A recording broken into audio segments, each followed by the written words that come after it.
박원순 시장은 고맙게도 많은 언론에 누가 오늘 그렇습니다. 100억 정도의 홍보를 했다. 그 정도 되면 땡큐 아닙니까? 한마디 해줄까요? 땡큐 원. 자, 광화문 광장에서는 서울시와 조금 전 보신 것처럼 우리 공화당 사이에 천막전쟁, 저희가 말을 붙여봤는데요. 천막전쟁이 또 시작이 됐습니다. 서울시가 가져다 놨던 그 대형 화분이 한 130여 개가 되는데 요게 없는 공간을 중심으로 해서 다시 천막을 우리 공화당이 세우겠다고 했습니다. 지금 저희 회사 바로 근처인데 지금 뭔가 긴장이 고조되는 느낌이긴 해요. 어제 이도훈 의원님, 네네. 어제 그 천막을 저기 트럼프 대통령 방한한다 그래서 잠깐 뺐었잖아요. 네네. 그러고 난 다음에 우리 공화당이 다시 기습적으로 저기 KT 앞에다가 또 네 개인가를 세웠다고 해요. 네네. 그 방어벽이 뚫린 겁니까? 그러니까 경찰이 항상 대기하면서 천막을 못 치게 하는 건 아니니까요. 그러니까 그저께 밤에 그 세종문화회관 앞에 이제 도로에다가 네. 천막을 쳤다가 어제 이제 오후에 그 다시 그 화분을 설치한 광화문광장 그보다 약간 북쪽으로 네. 해서 이제 천막 4개를 다시 설치한 거죠. 지금 대한민국당이 아니라 이제 우리 공화당이 됐죠. 우리 공화당이죠. 우리 공화당 네. 입장에서는 뭐 이 천막 갖고 굉장히 큰 재미를 보고 있어요.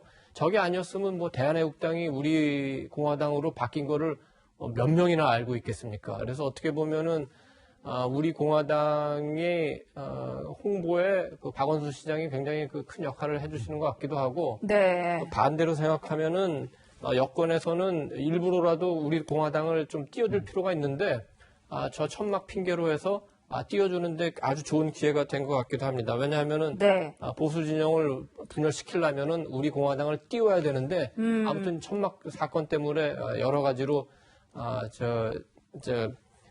장점과 단점이 교차하는 그 정치권의 이해와 여러 가지가 교차하는 상황이 되어버렸습니다. 띄워지는 상황이 될지 모르겠는데 어쨌든 저게 이제 강제로 만약에 그 해체를 한다든지 철거를 하게 되면요.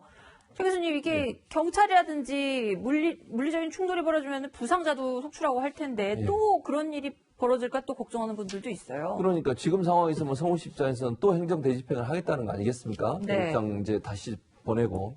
저는 그래서 대한애국당이 좀 대의적 차원에서 이런 부분을 해결했으면 좋겠어요. 뭐 네, 우리 본인들의 공화당. 의견이나 이런 부분들을 얘기하는 거 그걸 누가 막겠습니까? 또 집회라는 것도 정상적인 방법을 통해서 집회 신고하고 집회하면 되는 거잖아요. 그런데 저 모두가 쓰는 광장에다가 정치적인 어떤 집단이 본인들의 천만 막 쳐놓고 저렇게 계속 하겠다고 하는 것은 국민들한테 불편을 주고 지나다니는 시민들한테도 불편을 주는 것이고 법에도 맞지 않지 않습니까? 이제 네. 그런 부분들은 법을 지켜가시면서 본인들 주장을 하는 걸 누가 뭐라 하겠습니까? 그래서 저는 저렇게 행동하는 것이 결코 물론 지금 조은진 공동대표 말처럼 저걸 통해서 홍보를 하고 저걸 통해서 우리 공화당이라는 이름 날려가지고 어떻게 이제 뭐 총선에서 좋은 성과를 내려고 하는지 모르겠습니다만 네. 제가 볼 때는 더 불편해하거나 반대 목소리를 내신 분도 많다고 저는 생각이 듭니다. 그래서 법을 다른 정당들도 다 법 지켜가면서 하잖아요. 본인들 집회를. 그런데 저렇게 한 정당이 특정 지역을 이렇게 뭐 점유를 하고 저렇게 하는 것은 네. 맞지 않다고 봅니다. 그리고 정당성도 없어요. 그리고 괜히 저희 세금 들어가고 또 이런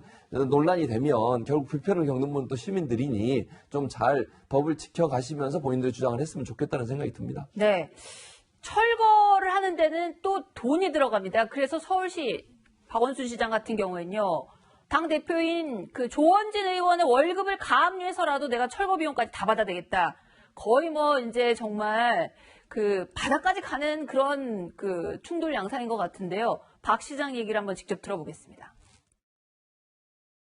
조원진 대표 포함해서 모든 개개인에게 연대 책임을 지금 물을 예정입니다. 조원진 대표의 월급에 우리가 가압류를 할 생각입니다. 저희들이 끝까지 이것은 받아낼 생각입니다.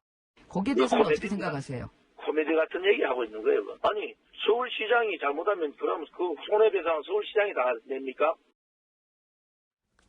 박원순 시장은 어쨌든 끝까지 받아내겠다는 입장이에요. 박지훈 변호사님. 네. 근데 조원진 의원 월급 가압류해서 돈 받아내는 거 가능합니까? 법적으로 보면 당의 책임으로 봐야 되거든요. 당 네. 책임인데 당 대표가 연대 책임을 지냐 이 부분이 참 잘 모르겠습니다. 뭐 어떤 박원순 시장도 변호사, 법률가이기 때문에 법적 검토를 하고 한 말이라면 뭔가 연대성이 있기 때문에 그 월급에 대해서 가압류를 한다는 건데 네. 일반적으로는 조금 쉽지는 않을 것 같아요. 조원진 대표 혼자서 뭐 저렇게 하는 것도 아니고 어떻게 보면 당에서 결정을 해서 지금 하는 상황이기 때문에 네. 개인 책임을 묻기 쉽지는 않아 보이는데 뭔가 그래도 근거가 있기 때문에 저런 말씀을 한 게 아닌가 생각이 듭니다. 오히려 조원진 대표 쪽에서는요, 김 변호사님, 박원순 시장한테 우리 부상자들 다친 비용, 치료 비용 달라고 하겠다. 오히려 박 시장 월급을 강요하겠다. 이런 식으로 나가는 상황이에요. 제가 봤을 때는 조원진 대표 월급 가문이 안 나올 거고요. 그 가문 신청해도 왜 그러냐면요. 네. 이게 보세요. 그러니까 근거를 뭐로 잡냐는 건데 만약에 공동 불법행위로 잡으면 좀 나올 수도 있어요. 공동 불법행위. 예를 들어서 우리 당하고 예를 들어서 어떤 불법 행위를 했을 때 네. 우리 당 그래서 거기 관련돼 있는 사람들이 뭐 우리 공화당 여러 사람 조원진 대표부터 홍문종 대표 여러 사람이 거기 관련돼 있다. 그 사람들을 피고로 해가지고 공동 불법행위에 따라 손해배상 청구 뭐 이렇게 하면은 그 월급 가문이 할 수도 있는데 네. 지금 처음에 월급 가문이 나온 얘기는 뭐였냐면 변상금이었거든요. 변상금. 그 변상금 뭐냐면 불법 천막 철거하지 않은 변상금이에요. 네. 그리고 행정대집행 들어갔을 때 그 행정대집행 비용 청구하는 거예요. 그런데 그러면 근원은 그 천막 설치한 건데 천막 설치 주체가 누구예요? 조원진입니까? 대한애국당이거든요. 쉽게 얘기하면 법인인 대한애국당이 그 천막 설치에 불법 천막의 주체가 됐고, 네. 그러니까 그 천막을 불법 철거하지 않은 변상금, 그 다음에 철거 비용, 그 비용 부담도 법인인 우리 공화당, 대한애국당, 그러니까 지금 우리 공화당이 하는 거거든요. 네. 그러면은 우리 공화당이 당비 들어오고 이제 받는 후원금 받는 통장이 있을 거 아니에요. 그렇죠. 우리 공화당 통장은 얼마든지 가압류할 수 있어요.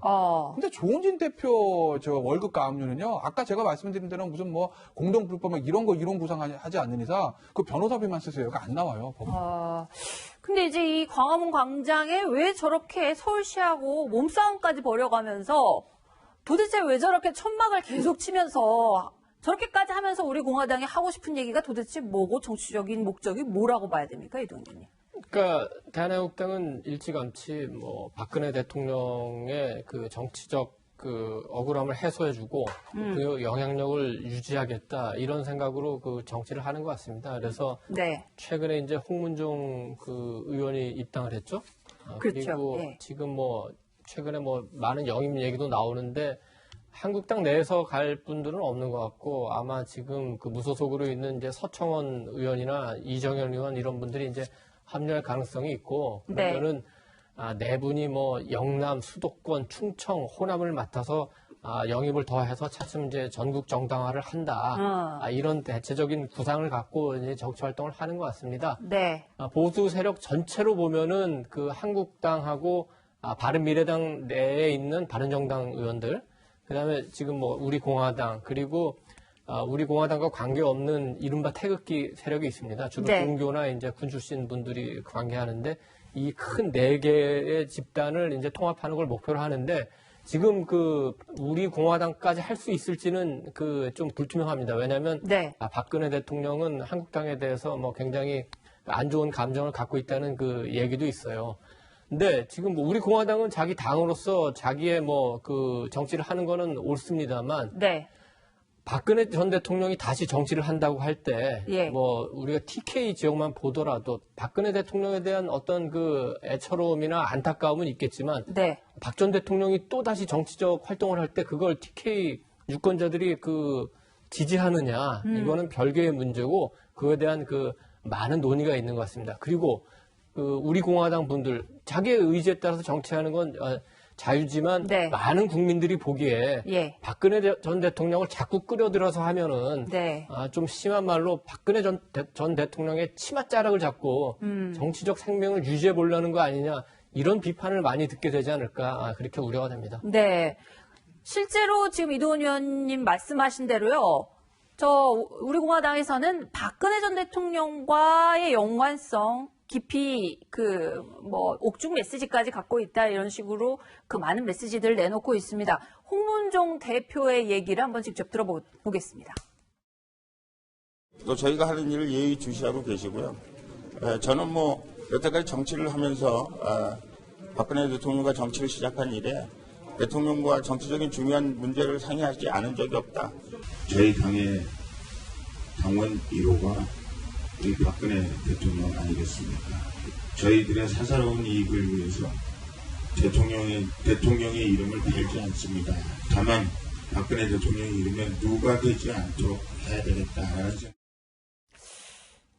박근혜 전 대통령 이름을 역시나 많이 거론하면서 우리 공화당에서는 메시지를 발신하고 있는 것 같다는 생각이 드는데, 자, 박 전 대통령을 뭐 여러 군데서 시나리오가 나오고 있습니다만 연말쯤에 사면을 해서 보수 분열, 특히 이제 이 우리 공화당한테 힘을 확 실어줘서 한국당하고 완전히 분열시키는 그런 시나리오를 여권에서도 노리고 있다, 이런 얘기들이 나와요. 그런 얘기가 나오고 있는데 네. 저는 그렇게 보진 않습니다. 네. 지금 현재 문재인 대통령 입장에서 사면권을 가능한 한 쓰지 않겠다고 본인도 얘기하셨고요. 네. 정치인에 대해서 총선 앞두고 사면하는 것은 더더욱 저는 안 할 거라고 봅니다. 그것이 국민적 비난을 받을 수도 있고 네. 지금 상황에서 박근혜 전 대통령을 사면해 보십시오.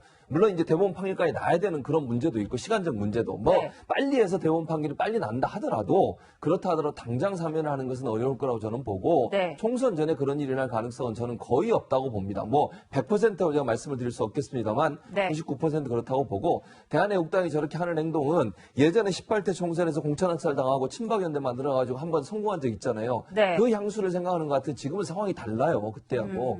지금 상황에서 대한애국당이 저런 행동을 하는 것은 절대로 성공할 수 없습니다. 저는 정신 똑바로 차리셔야 한다고 생각을 하고요. 네. 정말 보수가 제대로 된 선택을 받기 위해서는 저런 행동할 게 아니라 잘못된 친박 청산하고 탄핵에 책임 있는 분들에 대해서 책임 묻는 그런 행동이 앞서야 된다고 생각을 합니다. 네. 자, 21대 총선 내년 4월 15일 날 열리죠. 자, 이 총선까지 이제 앞으로 1년도 남지 않았습니다. 다이나믹한 이 한국 정치권, 지금 말씀하신 부분들, 박근혜 전 대통령 사면을 비롯해서 정치권에 또 어떤 바람이 불지 부디 국익에 도움이 되는 바람으로 방향이 불어줬으면 하는 그런 바람을 가져보겠습니다.